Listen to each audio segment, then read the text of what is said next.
thanks for joining us from our news studios in Israel. Coming up in today's newscast, the UN says Israel doesn't have any history on the Temple Mount. Israel prepares for an attack from Hamas, and we'll tell you how Hungary found the remains of dozens of Holocaust victims in Budapest. I'm Natasha Kirchek here with the latest news in Israel.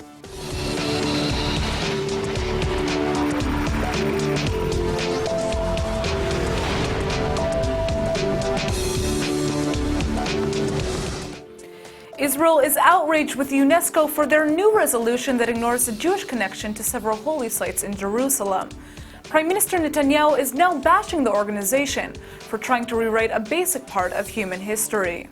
UNESCO is the United Nations educational, scientific, and cultural organization, and they've just adopted a new resolution that totally ignores Jewish rights to the Temple Mount and Western Wall.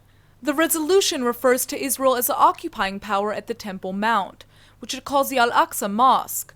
The term Western Wall is placed in quotation marks, and the area is referred to as Al-Burak Plaza.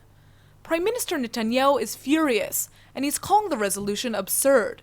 He says it ignores the unique historic connection of Judaism to the Temple Mount, where the two Jewish temples stood for thousands of years. The UNESCO resolution also accuses Israel of planting fake graves in Muslim cemeteries, and says Israel changes Islamic and Byzantine remains into Jewish ritual baths and other Jewish prayer places. The resolution was approved by 33 states, including France, Russia, Spain, and Sweden. 17 countries abstained and only 6 voted against. The no votes came from the United States, the United Kingdom, Germany, the Netherlands, Lithuania, and Estonia. We told you last week about how world powers are working on a resolution that says the entire Golan Heights belongs to Syria. Now Israel is hitting back, and the Israeli cabinet is holding their weekly meeting in the Golan. The cabinet secretary says the move is meant to show that the Golan will never be given over to Syria. This comes as international negotiations about the Syrian civil war reportedly demand that Israel give back the territory. The first clause of the draft agreement specifies that the Heights is Syrian territory and must be returned to Syria, even though it was captured by Israel in the 1967 war, and Israel effectively annexed the Golan in 1981. And Israel's not only taking symbolic action, it's also actively working to change the resolution. Prime Minister Netanyahu reportedly discussed the issue last week with U.S. Secretary of State John Kerry, and he's expected to raise the subject later this week when he travels to Moscow to meet Russian President Vladimir Putin. Netanyahu also visited an IDF base in the Golan last week and confirmed that Israel has carried out dozens of strikes against Hezbollah in Syria to prevent the terror group from obtaining advanced weapons. Israeli officials are also warning that Hezbollah and Iranian fighters may try to set up a base on the Syrian-held eastern side of the Golan Heights to launch attacks against Israel. Palestinian President Mahmoud Abbas is in Paris, and he's telling the French government that he supports their peace plan for the Middle East.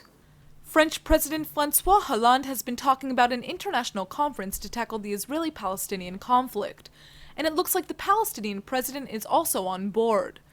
Abbas is in France this week, and he met with the French president to show his support for the plan, which would involve world powers in the peace process. وأعربنا لفخامة الرئيس عن دعمنا الكامل للجهود الفرنسية لتوسيع المظلة الدولية لإيجاد حل سياسي من خلال تشكيل مجموعة دعم دولية وعقد مؤتمر دولي للسلام وإنشاء آلية متعددة تعمل على إنهاء الاحتلال الإسرائيلي للأراضي الفلسطينية وفق رؤية حل الدولتين على حدود 67 وتطبيق مبادرة السلام العربية، كل ذلك في إطار جدول زمني محدد. Abbas also says he thinks Israeli settlements are one of the biggest reasons the peace process isn't currently succeeding. Abbas recently conducted an interview on Israeli television, in which he said he would be open to direct negotiations and to meeting with Israeli Prime Minister Benjamin Netanyahu. But it looks like now he's also pushing for international involvement. وأكدنا لفخامة الرئيس أن الاستيطان يشكل العقبة الكبرى أمام تحقيق السلام، لذلك فإننا سنستمر في المشاورات مع فرنسا ومع الدول المعنية، علما بأن اللجنة الوزارية العربية الرباعية تدرس التوقيت المناسب لطرح مشروع قرار في مجلس الأمن حول الاستيطان. Hollande says he believes the conference is the best way to bring about peace in the Middle East, and that they're already working on getting a number of countries involved in the process. Ce processus suppose néanmoins un certain ordre et un certain calendrier. D'abord réunir tous les partenaires, bien sûr le quartet, mais aussi d'autres pays qui sont également conscients de la situation et qui veulent participer à son règlement. Et nous ferons en sorte de réunir d'abord les ministres des Affaires étrangères de ces pays-là, puis ensuite de voir comment nous pourrons travailler avec les parties prenantes. Mais cette initiative, elle est au service de la paix. Cette initiative, elle vise à n'empêcher aucune démarche, mais en même temps, nous considérons que c'est la meilleure voie. Israel has been firmly opposed to international involvement in the negotiations, and instead is calling for bilateral talks between Israel and the Palestinians. The most recent peace talks between the two groups were brokered by U.S. Secretary of State John Kerry and fell apart in spring of 2014. Music has always been used as a tool to unite people from all over the world, and in Israel that's especially the case. With so many new immigrants from around the globe, Israel is a melting pot of different sounds and beats, and the Jacob's Ladder Festival has found a special way to celebrate that. Shai Tochner is a musician who will be performing in the festival, and he joins us with more. Thanks for coming in. So tell us a little bit about Jacob's Ladder Festival.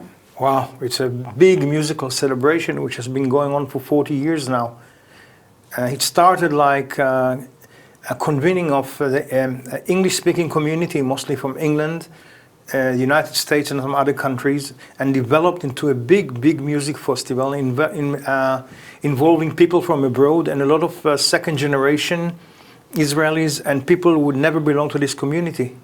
Interesting. And how did you get involved? I actually started playing music when I was 6 years old. And I played in Israel and abroad, and I was actually recruited in 1976 by the festival organizers who saw me performing in Jerusalem, and since then I've been a part of the family for 40 years. So what kind of music can we hear at this event? It actually started with real folk music, like traditional folk music, like ethno-folk music, bluegrass, country, and the rest of the country, and actually it evolved into all sorts of Anglo music. Which is interesting because you don't really think that you hear that much bluegrass here in Israel, but... You have, it's not big, but you have quite a number of people who play bluegrass, and now because the word is small with the communication, so you get a lot of grass from abroad, and people know what bluegrass is. So how do they select the musicians that come into this festival? It started from the veterans like me, and then people just address them and ask to play. And they audition them by looking at clips or asking other people or going to see shows. And the same about bands from abroad, you know, you get the recommendations. And but a lot of people now... And they want to come here and they want to play in the festival. Yes, a lot of people want to come here and play in the festivals, and also a lot of Israelis, a lot of local bands want to come and play in the festival, but, you know, you cannot accommodate all of them. Of course. So basically they have a very hard... effort to choose which ones to play, and the base on going and see them and other people's recommendations and looking at YouTube clips, which are very crucial. So, you know, the fact that it's so selective probably means that the people who come to watch this are also competing. Who typically comes to these festivals? Is it tourists, Israelis? Are you talking about the audience? The audience. The audience is mostly Israelis. The initial audience was and still is like people who immigrated to Israel from English-speaking countries. But they brought, when they, let's say 30 years ago, used to bring the children. Now they're bringing the children and the grandchildren. But actually the friends of the children, the friends of the grandchildren, the friends of the sons and daughters. So basically it's a big family. It's a generational event. And most of the people come every year. But still there's about 20 or 25% of newcomers every year. Well, that's great. It means you guys are growing. Yeah, there's a big blend now. So finally, this is a big question. How can we go and see one of the festivals? The thing, you have to go into the site, which is www.jlfestival.com, and all the details are there. How to book tickets, how to get there, about accommodation and everything. It's taking place exactly in a month's time. Great. Well, I'm going to try to head there myself. Thank you so much for coming in. You're most welcome. Israel says it's preparing for an attack from Hamas, and last week the country held its largest civilian drill near Gaza since the war in 2014. Last Thursday, the Israeli army teamed up with the police, the fire department, civilian response teams, and Magen David Adom medics for a drill to simulate what would happen if Hamas crossed into Israeli territory. The drill included a simulated attack on an Israeli kibbutz near the Gaza border, including the taking of hostages by terrorists. Israel doesn't think Hamas wants war right now, but the IDF says Hamas is amassing fighters in Gaza and is likely preparing for a future conflict with Israel. Senior Likud Knesset member Tzachi Hanegbi also says the IDF is prepared for all possibilities in Gaza. Hanegbi claims Hamas hasn't changed its ways and is just taking time and gaining strength before its next conflict with Israel. It looks like he's right. Hamas leader Ismail Haniyeh says the group is committed to an armed struggle against Israel, and they're planning to keep using rifles in tunnels.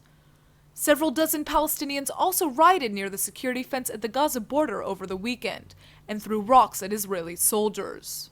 A group of rabbis, Jewish community leaders, and Catholic priests came together last week to bury the remains of dozens of Jewish Holocaust survivors, which were found under a bridge in Budapest. The remains were found by a construction crew, and it turns out the discovery was a total accident. Workers were renovating the bridge and they found remains with clothes from the 1940s. DNA tests showed the bodies were Jews, and now they're finally being laid to rest. It's not that surprising that the remains were found, since thousands of Jews were executed at the riverbank in the final months of World War II. Hungarian fascists carried out the executions by lining up Jews in groups of 20 to 30 people and shooting them into the river. Hungarian officials say burying the remains will help honor the victims. And a lot of Hungarian Jews feel extremely personal ties to the story because of their own ancestors who were killed. Hungary still often struggles to acknowledge its history and role in World War II, which was shown again when the remains were found. A lot of people were surprised that almost nothing was said about the remains in the country. Holocaust survivors in Hungary say that burying the remains can help them to remind their country about what happened and to keep the memory alive. And now for our Hebrew word of the day. Since we're excited to be in our new studio, today's word is chadash, which means new in Hebrew. Some people may be scared of change, but Israelis like to embrace the new. So don't be surprised if an Israeli asks you, ma chadash, or what's new. They're always curious to know the latest news in your life and just the latest news in general. In Hebrew, the word for news is even chadashot. Makes sense, right? Israelis like to congratulate you whenever something chadash happens in your life, from moving into a new apartment to getting a new haircut. While buying a pair of new pants might not seem like a big deal, don't be shocked if your Israeli friend pats you on the back and says titchadesh, or enjoy the new. After all, there's nothing wrong with enjoying a fresh outfit or a fresh start. Let's go ahead and take a look at the weather forecast. Speaking of new beginnings, it's the beginning of a new week. Monday is expected to be sunny with a high of 75 degrees. Tuesday should be partly cloudy, but will be even warmer outside with a high of 78.